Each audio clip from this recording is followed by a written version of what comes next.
So we had our last training yesterday before heading out to Sri Lanka in a week, and really pumped for it. Hopefully it'll all go well, and yeah, really excited for the team.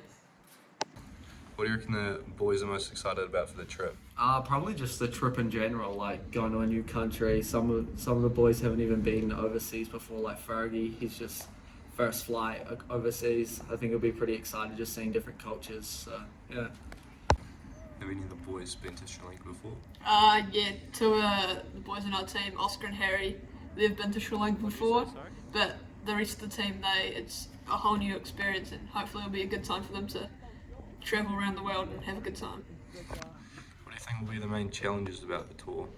I'd say probably the climate. Like here, it's not very hot. When we go over there, it's gonna be like 30 degrees. I've never personally experienced playing on a cricket field where it's around like 30 degrees, standing in the heat, and like playing cricket after traveling like 30 hours. The longest travel we do is like 3 hours, 6 hours. So those will be my two main challenges.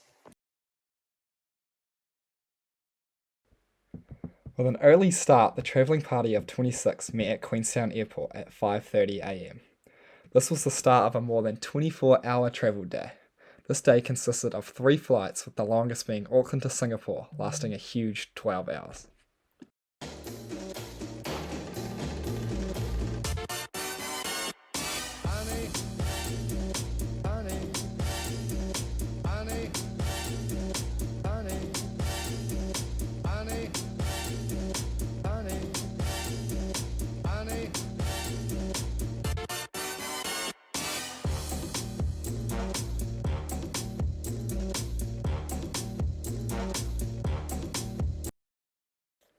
As the boys were welcomed to Sri Lanka with overwhelming heat, humidity, and immense noise, the first hours of the day were spent jumping into tuk-tuks where road rules were a thing of the past, and they headed off to a local suit tailor. Then back to the hotel for a pool recovery session, then finally getting on the bus to the venue for the first game of the trip.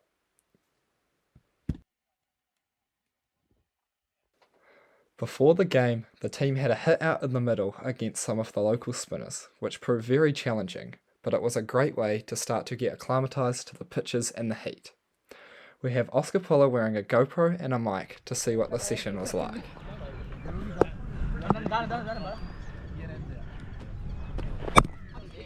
What have you been coaching for?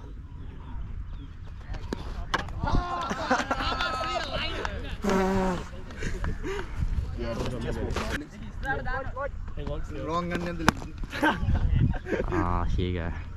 Yes, here you go. Oh, run.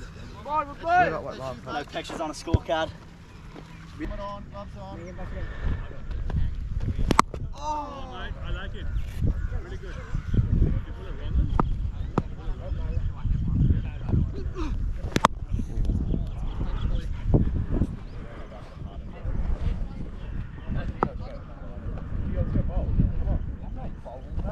Oh!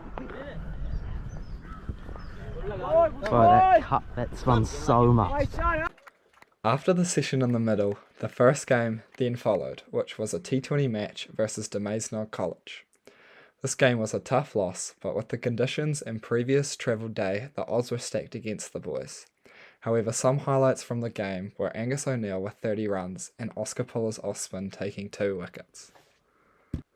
Now we sit down with Finkel Bailey with a review from the first match. How did the game go yesterday, Finn?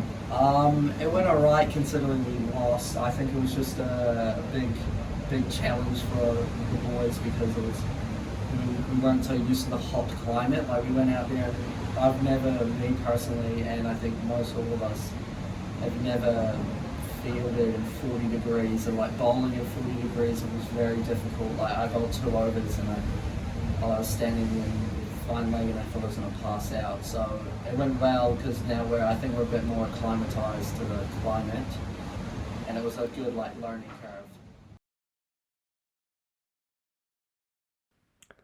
After a good start to the tour in Negumbo, on the second day, the group headed on a 2-hour bus trip down to Galle. First stop was the world-famous Galle Cricket Ground, and then an awesome afternoon spent looking around the UNESCO World heritage site Gaul Fort, even getting to play some park cricket with the locals.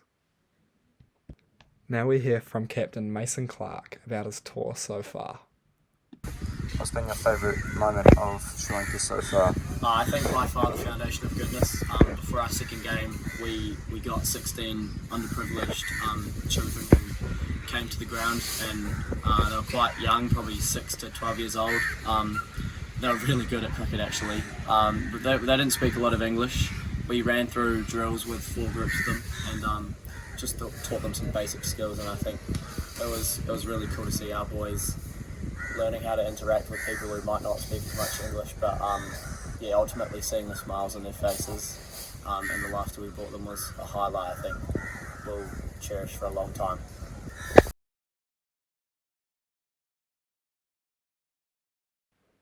Day 3 saw the team head just outside of Gaul for their second match, with a 40-over game, this time getting their first win on Sri Lankan shores. Key performances from this match was once again Angus O'Neill with 46 runs, Hugo Bogue with 36 runs, and Matthew Langford taking. This game again was very hot, with heat stroke striking for the first time on the tour, with Liam Clark falling victim. However, we were uplifted by the crowd of keen young cricketers mentioned in the interview with Mason. In these images you can see us handing over full bags of gear we brought from home to give to the Foundation of Goodness charity.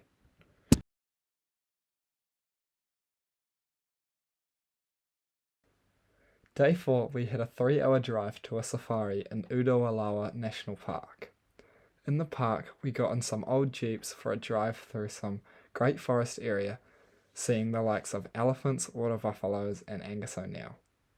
This was a cool experience as many of the team had never seen any of these animals, let alone in their habitats.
The tour then went to an elephant sanctuary, which was a cool show put on about how they live and get fed in their habitat.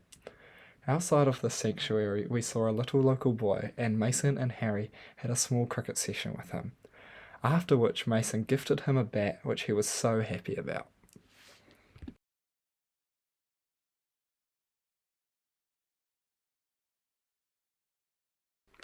On day 5 we woke up in Waskadua, the town which we played our third match at the Sri Lankan Army official ground. This was another 50-over match. This game we had a bowl first and Jack Trout started well, getting 2 wickets before the opposition taught us a lesson on how to bat in the heat, notching up a big score.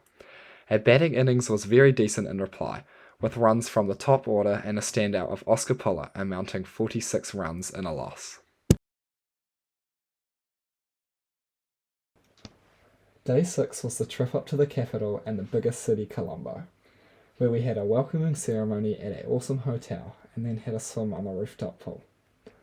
Then heading out to the market where the boys bought Rolexes, or in some cases unfortunately Royexes. Then to the beachfront for the beautiful sunset shared with the local people through cricket and football. After the sunset we went into the centre of Colombo, where we looked at a religious temple which was absolutely beautiful at that time of night.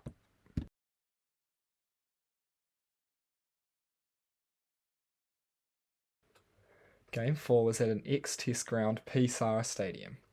This was a cool experience to play at such a prestigious ground where the conditions once favoured us with a hard and fast pitch. Bowling first, we were in luck quickly with a quick 5 wickets by Matthew Langford. St Joseph's College fought back and set a target of 265.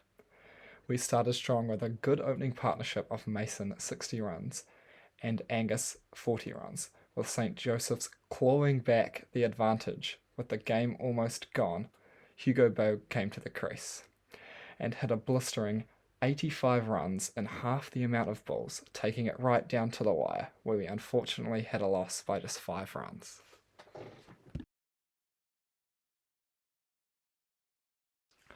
The 8th and final day saw us playing games on back-to-back days. We arrived at the ground for a 40-over match, but due to heavy rain and incredibly loud thunder the night before, we had to play the waiting game. After about 2 hours, we were finally able to get the match underway in a shortened T20, where we were beaten very convincingly, only scoring 79 runs. The day ended with a tour prize giving. The Best Fielder award would go to Harry Walker-Leach. Best Bowler was Matthew Langford, Best Batter was Hugo Bogue, and Best All-Round Player for the tour was Angus O'Neill. We then headed back to Negumbo for the final night. The next day we went out for some shopping and a nice local meal.